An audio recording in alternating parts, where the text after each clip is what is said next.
Quelle est votre approche pour sensibiliser les parents fumeurs au risque du tabagisme pour eux-mêmes et leurs enfants nés ou à naître? Alors ça, c'est une très bonne question que j'aborde systématiquement en consultation. Quand les parents viennent me voir avec un enfant pour des problèmes respiratoires, ça fait partie de l'interrogatoire systématique où on demande est-ce que les parents fument au domicile. Alors la plupart du temps, les parents savent que ce n'est pas bon pour l'enfant de fumer au domicile. Mais même en leur absence, c'est-à-dire que je les informe systématiquement du fait que les parents, s'ils fument alors que leur enfant n'est pas au domicile ou bien dans la voiture, eh bien, le tabac a quand même des effets parce que les effets toxiques et les vapeurs toxiques du tabac vont sortir des meubles et des murs, etc. pendant 6 semaines.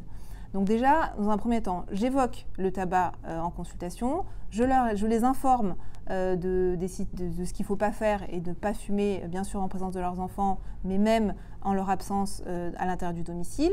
Et puis ensuite, j'évoque le fait avec eux est-ce qu'ils ont déjà eu une approche de sevrage de tabac. Quel support leur proposez-vous pour les accompagner dans des démarches de sevrage tabagique?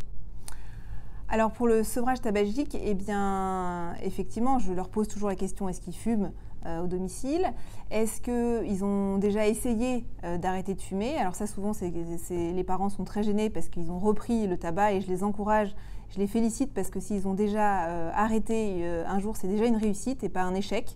Donc je les encourage à recommencer effectivement un arrêt du tabac. Mais je les encourage à consulter un professionnel de santé et je les oriente aussi vers la consultation tabacologique qui existe au PPE, qui est tenue par des sages-femmes et ils sont ravis de pouvoir assister et être aidés dans leur démarche de sevrage tabagique. L'établissement s'engage dans une démarche lieu de santé sans tabac. Qu'en attendez-vous? Alors, super démarche, très bonne démarche de cet hôpital sans tabac.